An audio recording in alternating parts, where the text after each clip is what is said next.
Bonjour à tous et à tous, c'est William Chauvin, comment allez-vous? Bienvenue dans cette nouvelle vidéo pour l'initiation LLT. Nous sommes le mercredi 17 janvier 2018, si je ne dis pas de bêtises pour le coup, c'est vrai.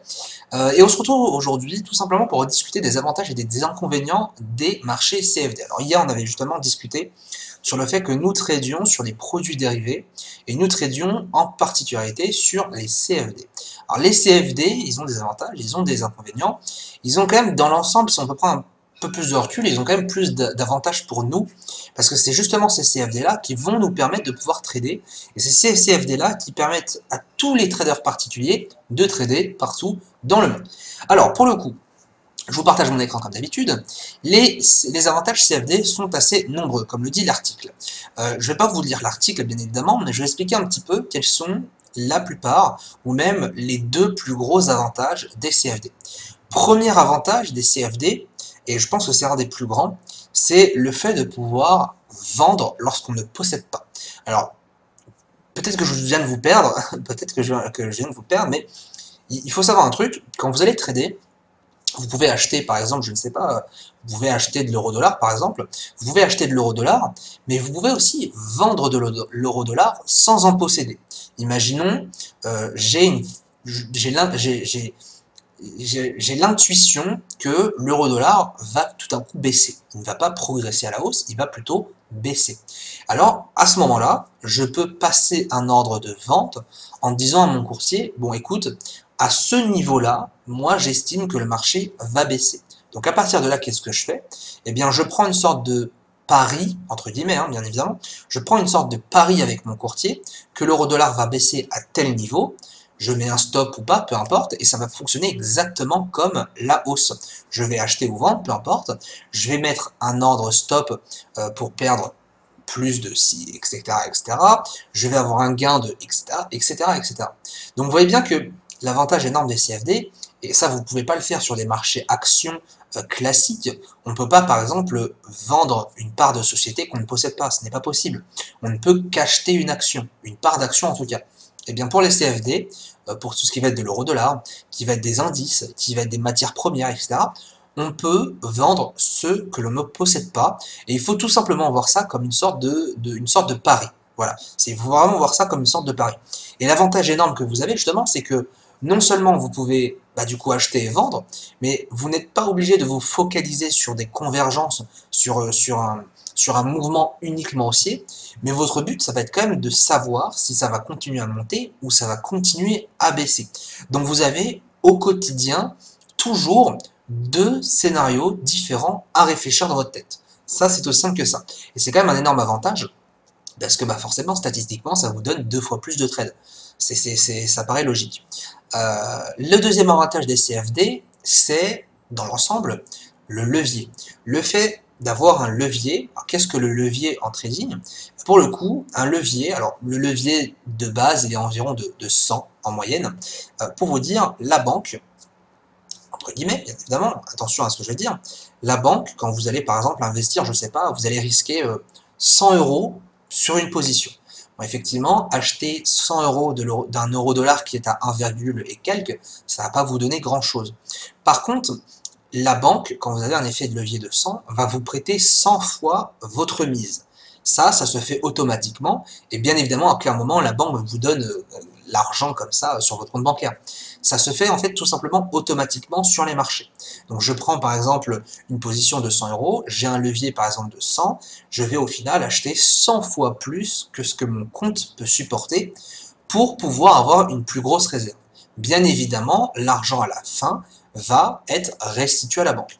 Donc je peux, grâce au levier, faire beaucoup plus d'argent que j'en possède grâce au prêt de la banque. Alors vous en doutez bien, par rapport au levier, l'idée derrière, c'est quand même, si vous voulez, dans le levier en soi, c'est vraiment de ne pas utiliser beaucoup trop de levier. L'idée, c'est pas d'emprunter X des sommes fabuleuses à la banque.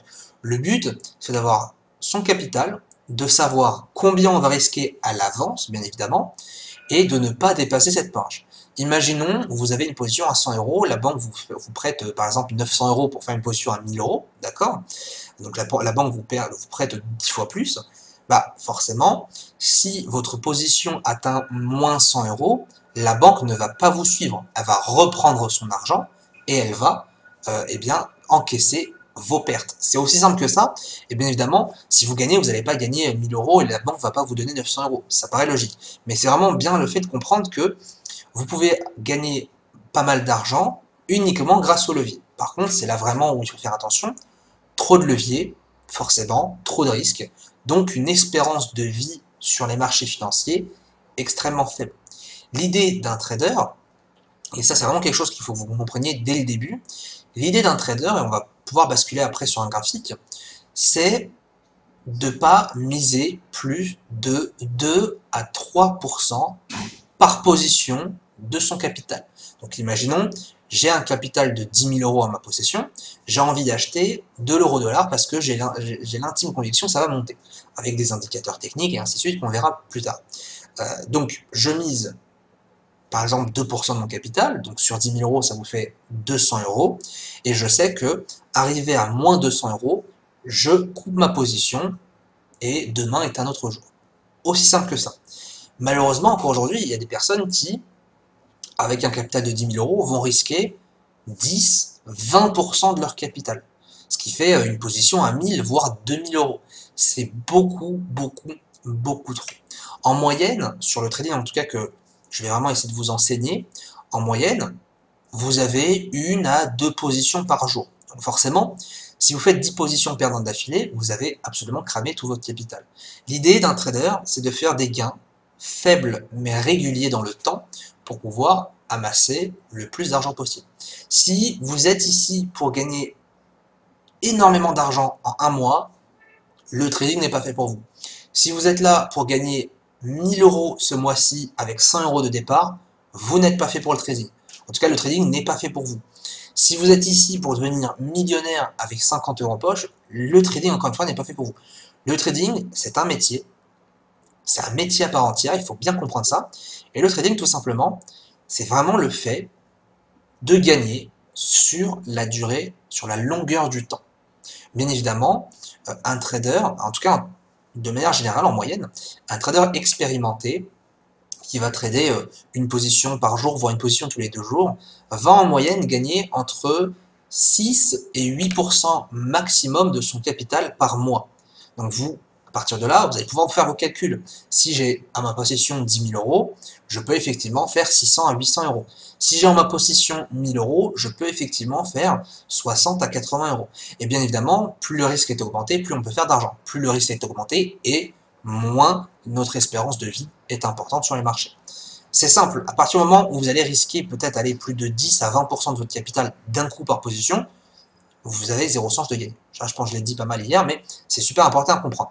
Maintenant, par rapport à votre marché, et ça c'est ce qu'on va voir justement tout de suite. Alors là, je suis sur l'interface de base de ProRealTime. Je pense qu'on a tous les mêmes interfaces dès le début. Et je vous propose tout simplement de commencer à progressivement dégager toutes les fenêtres, puisqu'elles ne vont pas nous servir.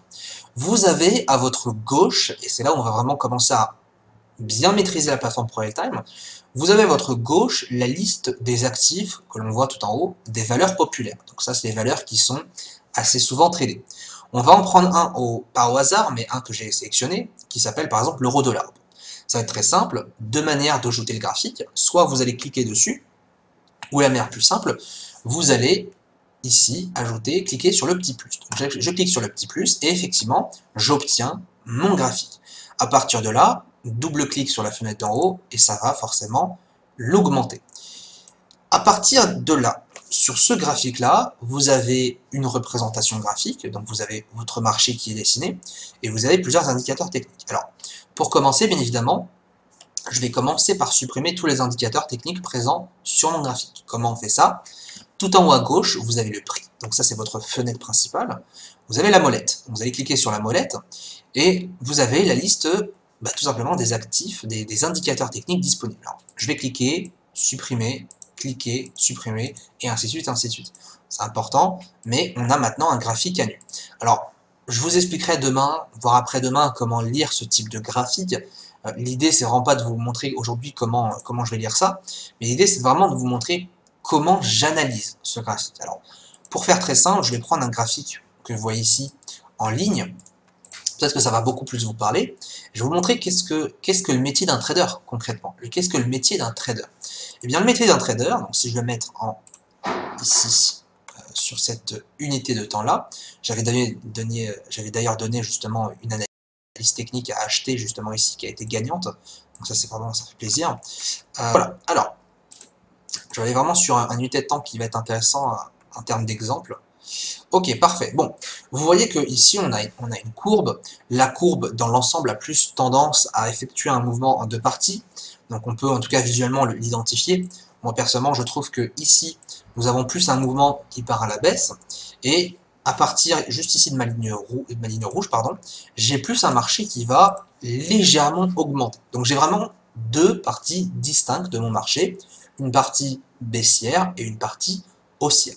Donc déjà, c'est déjà mon premier boulot en tant que trader, en tant qu'analyste financier, puisque c'est aussi le trader, il cumule 3 boulots, analyste technique, analyste financier, en gros, trader et aussi gestionnaire de risque. Et pour le coup, mon premier boulot en tant qu'analyste, bah, c'est tout simplement de savoir si le marché a plus tendance à monter ou plus tendance à baisser. Et à partir de là, déjà, rien que ça, je vais pouvoir orienter mes décisions. Si mon marché a plus tendance à baisser, qu'est-ce que je vais faire? Bon, si dans votre tête, vous vous dites, bah, je vais plus acheter, c'est faux. Il faut arrêter de penser comme ça. Je sais que beaucoup de traders, quand ils commencent, ils se disent « Oh bah tiens, mon marché il fait que de baisser, donc ça va forcément remonter ». Ça, c'est la plus grosse connerie que l'on peut entendre en tant que trader qui a un petit peu de vécu sur les marchés. C'est la plus grosse connerie qu'on peut entendre. Ce n'est pas parce que votre marché baisse qu'il va forcément monter. Effectivement, statistiquement, il va forcément monter un jour, mais on n'est pas Madame Irma, on ne sait jamais à quel moment ça va remonter. Donc à partir de là, à partir du moment où vous savez que votre marché va plus avoir tendance à baisser, qu'est-ce que statistiquement il va se passer? Bah, statistiquement, vous avez plus de chances que ça baisse par la suite. Si ça fait que de monter pendant une semaine, bah, statistiquement, vous avez plus de chances que ça continue à monter. Donc à partir de là, un trader directionnel, c'est quelqu'un qui va trader les mouvements, qui va trader la direction. Donc, grossièrement, à gauche de mon graphique, je vais trader la baisse, donc je vais plutôt vendre. Je rappelle qu'on n'est pas obligé de posséder pour vendre. Et à partir du graphique de droite, donc ma ligne rouge, je vais plus avoir tendance à acheter. Voilà. Évidemment, au fur et à mesure de l'initiation, je vais quand même un peu vous apprendre à bien différencier un marché haussier d'un marché baissier pour vraiment vous puissiez avoir toutes les bases nécessaires pour commencer vos premiers trades. Mais je vais plus m'intéresser, on va aujourd'hui en tout cas parler du graphique de gauche, donc de la baisse. Concrètement, mon métier de trader cette fois-ci, c'est d'arriver à identifier, je vais prendre un cercle en noir, pardon. Mon métier, c'est d'identifier par exemple un point haut. Donc, vous voyez ici qu'on a eu un petit pic en haut, le marché qui redescend, et mon but, c'est d'arriver à tout simplement relâcher ma position ici.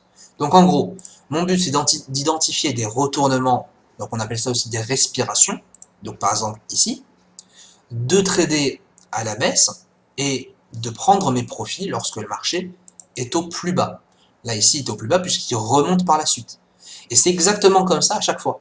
Mon but, c'est de vendre au plus haut et de racheter la position au plus bas. Voilà, c'est aussi simple que ça. Plus on rachète au plus haut, plus on vend au plus haut, pardon, et plus on peut faire du profit. Et plus on rachète plus bas, et plus on fera du profit. C'est aussi simple que ça.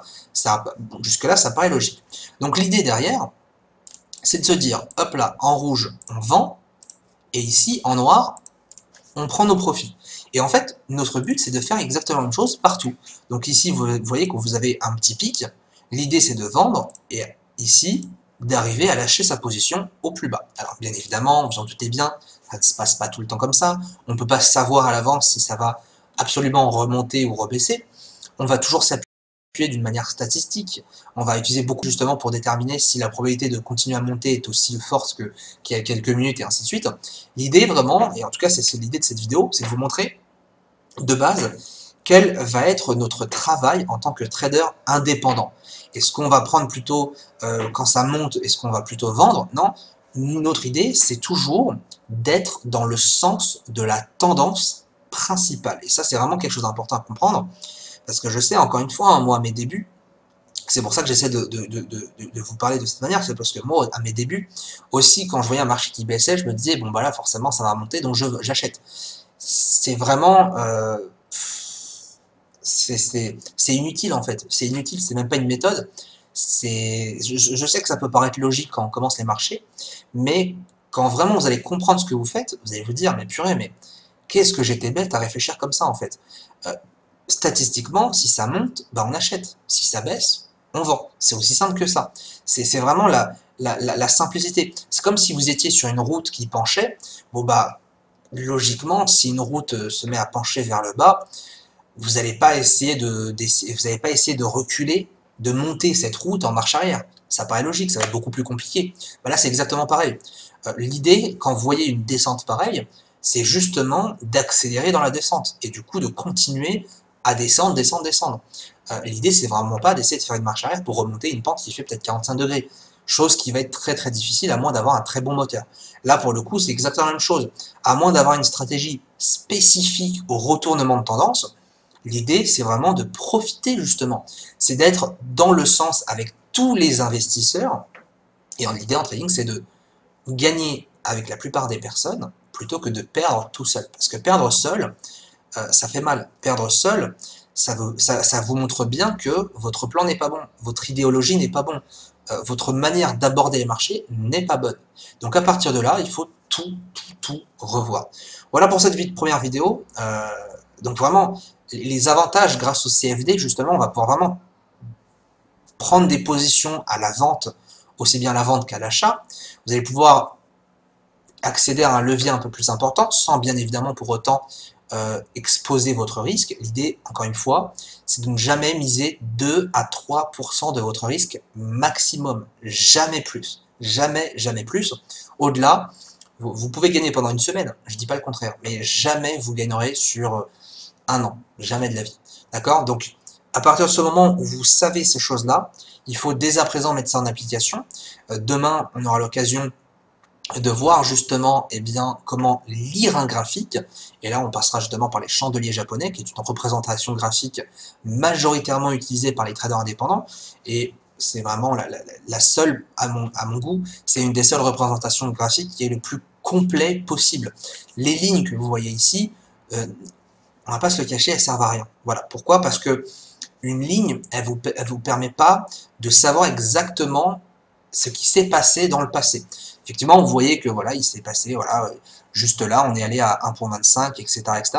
Mais vous verrez qu'avec les chandeliers japonais, vous pouvez accéder à des informations que les lignes ne vous donneront jamais.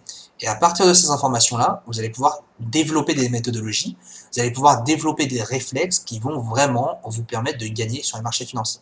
Donc voilà pour cette vidéo. Demain, encore une fois, on verra comment lire un graphique. Et c'est à partir de là qu'on va quitter la théorie pour passer vraiment activement en pratique. Bonne journée à tous et à bientôt.